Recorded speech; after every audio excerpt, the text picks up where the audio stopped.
Washington, Adams, Jefferson, Madison. These are the names of the first 4 presidents of the United States of America. But they are also the names of the men who were among the most prominent voices of our founding era. There are other founders, indeed, who, though they never attained our nation's highest office, still live on in our history. Benjamin Franklin, John Hancock, and most notably Alexander Hamilton among them. However, other founders, as relevant but with names not as well known, are missing from our nation's popular history. Some individuals whose words and ideas contributed much to the founding of the nation have been relegated to the footnotes of history. And even others have, as a practical matter, been expunged from history altogether.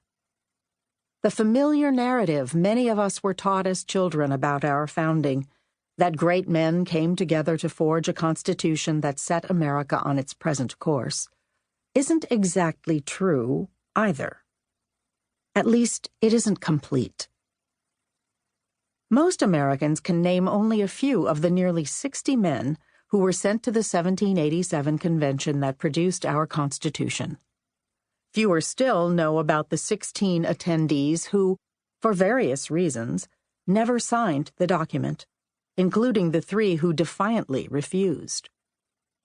A number of those who attended the convention even actively campaigned against its final product. Many men who had given everything they had for independence, pledging their lives, fortunes, and sacred honor to resist a distant, remote government that recognized no limitations on its sovereign power, believed the Constitution would lead to the new nation's ruin. And the delegates who did sign the Constitution and fought vigorously for its adoption had no intention of creating a sprawling, unaccountable federal bureaucracy like the one we have in Washington, D.C. today. Why don't we know more about these delegates? There were others who, while not delegates, still had a profound effect on the development of the American Republic. There were women, Native Americans, and African Americans who played a significant role in the fight for independence and in the thinking that went into our Constitution. Why are those names absent from popular history? To find the answers to these questions, we must take a journey back to the early days of our republic. During the debates surrounding the Constitution's drafting and ratification, the doubts, skepticism, and outright fear of what the Constitution would bring ultimately made the document stronger and more just.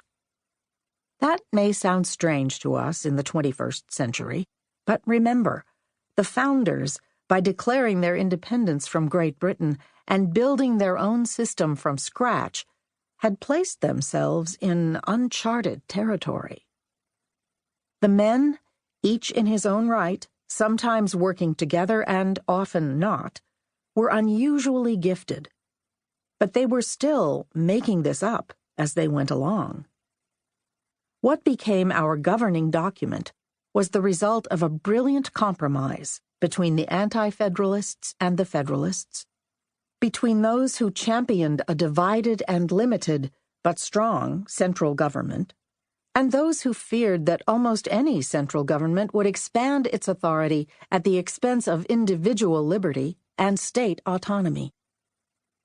We today are the beneficiaries of that great compromise, but too many of us don't fully understand it, and that is because history, over time, has tended to remember only one side of the argument, crowding out dissenting voices and obscuring the full story of the American experiment.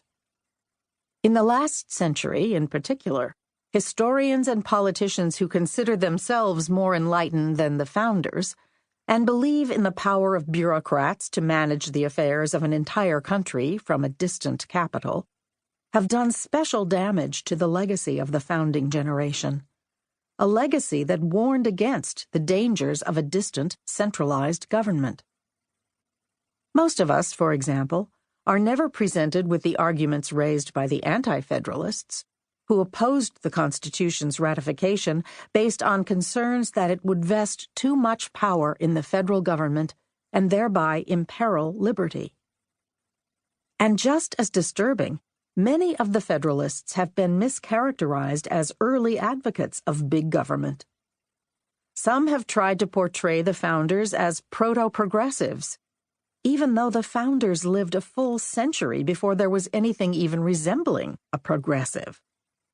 Those perpetuating this mischaracterization have done so by erasing the truth that nearly every founder shared a healthy skepticism of a large federal bureaucracy, one that might eventually mimic some of the worst features of the very government they had just fought a revolution to escape.